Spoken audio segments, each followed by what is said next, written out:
Hello friends, કેમ છો બધા? આઈ હોપ કે બધા મજામાં હશો. તો આજે આપણે બનાવીશું કાઠિયાવાડી સ્ટાઇલ દમ આલુ બનાવવાની રીત.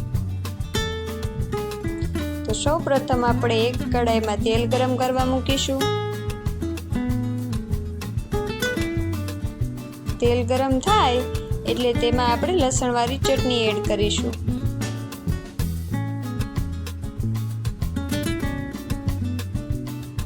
પછી તેમાં આપણે ડુંગળીની પેસ્ટ એડ કરીશું.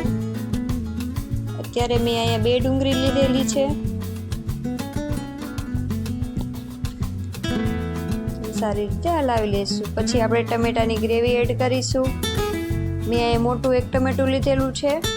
તેને પણ સારી રીતે હલાવી લઈશું. થોડીક વાર ચડવા દઈશું.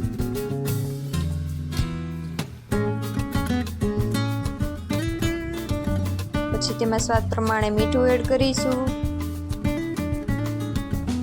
હળદર એડ કરીશું, લાલ મરચું પાવડર એડ કરીશું. પછી તેમાં આપણે ગરમ મસાલો એડ કરીશું અને લીંબુ એડ કરીશું. લીંબુ પછી તમે જેવું ખાટું ખાતા હોય એ પ્રમાણે એડ કરવાનું. પછી તેમાં આપણે સિંગનો ભૂકો લીધેલો છે. મસાલા સિંગનો મેં ભૂકો લીધેલો છે. તમે સાદી સિંગનો ભૂકો પણ લઈ શકો છો. પછી તેને બરાબર મિક્સ કરી અને થોડીક વાર ચડવા દેશું. પછી તેમાં આપણે બાફેલા બટેટા એડ કરી દઈશું. નાની નાની બટેટી અહીંયા મેં લીધેલી છે બાફેલી.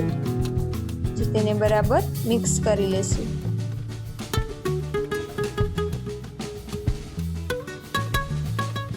થઈ ગયું છે આપણું શાક દમ આલુનું.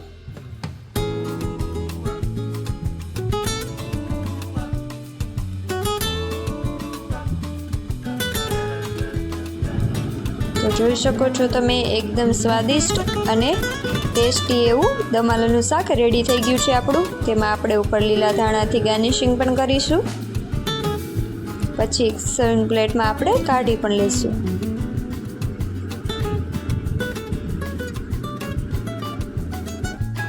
કમેન્ટમાં જરૂર કહેજો કે તમને આ દમ આલુ બનાવવાની રીત કેવી લાગી. જો તમને અમારી આ રેસીપી ગમી હોય તો અમારી ચેનલને લાઈક કરો, શેર કરો અને સબસ્ક્રાઈબ જરૂરથી કરજો. આવજો.